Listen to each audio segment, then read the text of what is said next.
Bueno, ya verificamos de dónde viene la definición de continuidad. Ahora lo que me gustaría verificar es cómo probar que algo es continuo. El problema de la continuidad tiene que ver justamente con la siguiente condición. Partimos de alguna manera de la diferencia f de x menos f de x0 en valor absoluto. Y lo que estamos tratando de hacer es, en el mejor de los casos, lograr que esto fuera menor o igual que una constante m con m mayor que 0 por x menos x0. Si nosotros lográramos llegar a esta desigualdad, podemos decir, bueno, pues yo quiero que esto sea menor que epsilon, y entonces esto va a pasar si solamente si x menos x0 es menor estricto que epsilon entre m. Y esta epsilon entre m es justamente la delta que nosotros estamos buscando. Al final del día, cuando estamos resolviendo un problema de continuidad, esta es la desigualdad a la que nosotros queremos llegar. Pero el problema es que no siempre vamos a poder llegar a esa desigualdad. En lo más natural, en muchos casos, es lograr llegar a la siguiente desigualdad. Tomamos f de x menos f de x0 y mediante una serie de pasos mágicos algebraicos, pues llegamos a que esto es menor o igual que el valor absoluto de g de x por x menos x0. Aquí pues podríamos decir, pues delta se puede considerar como epsilon entre el valor absoluto de g de x. Esto está mal. ¿Por qué está mal? Porque recordemos que delta es una constante. No podemos hacerla depender de x. Entonces, lo que estamos tratando de hacer es responder la siguiente pregunta. ¿Existe, digamos, m mayor que 0 tal que g de x es menor o igual que m? Esta es la pregunta que nosotros vamos a tener que resolver si llegamos a esta condición. Es decir, si logramos mediante una serie de pasos algebraicos, si logramos llegar a esta desigualdad, entonces lo que nos vamos a preguntar ahora es si existe una m mayor que 0, tal que el valor absoluto de g de x sea menor o igual que m.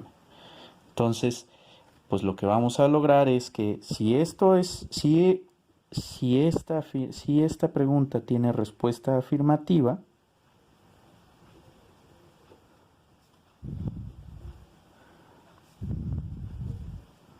entonces, ¿qué es lo que vamos a tener? Si esta pregunta tiene respuesta afirmativa, entonces, forzosamente, lo que vamos a decir es que f de x menos f de x0, valor absoluto, menor o igual que g de x en valor absoluto por x menos x0 en valor absoluto, y esto va a ser menor o igual que m por x menos x0, y lo que vamos a lograr es regresar a la condición que teníamos antes.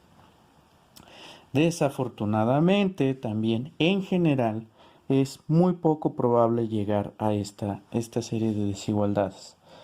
Entonces, ¿qué es lo que podemos hacer?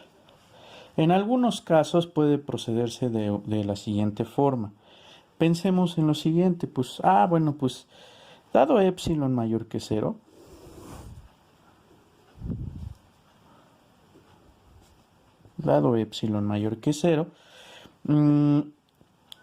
supongamos que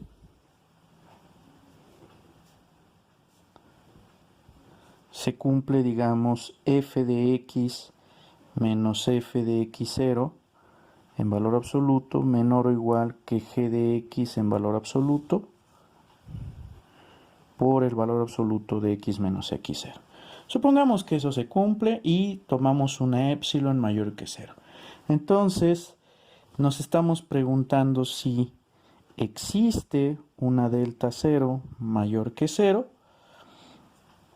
y m mayor que 0, tal que si x menos x0 es menor que delta 0 y x pertenece a un intervalo, recordemos que y lo estoy denotando como un intervalo cerrado, entonces me estoy preguntando si existe una delta cero tal que satisface que g de x sea menor o igual que m,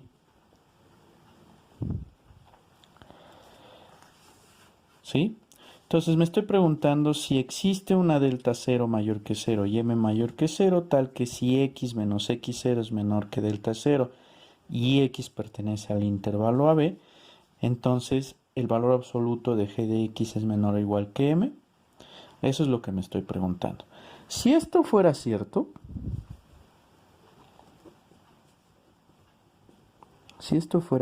¿qué es lo que tendría?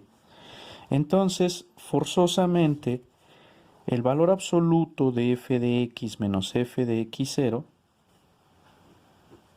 va a ser menor o igual que m por x menos x0 en valor absoluto. Eso es lo que yo obtendría.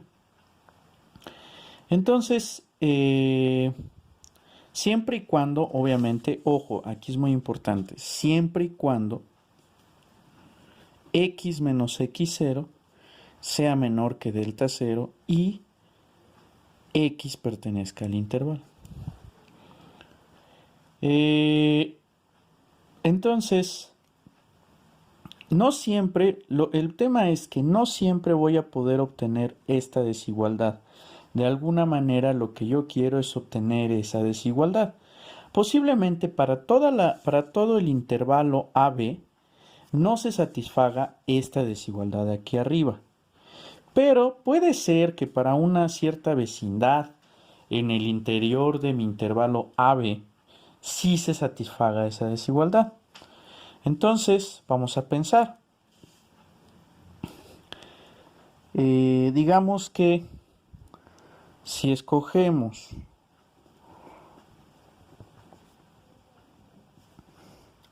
una delta entre 0 y delta 0, de tal manera que delta sea menor que epsilon sobre m, entonces, supongamos que eso es cierto, entonces lo que tendríamos es que x menos x0 menor que delta y, digamos, x en el intervalo y implicaría justamente que la diferencia entre x menos x0 sería menor que delta 0 y además x en y. Entonces, ¿qué significaría esta condición?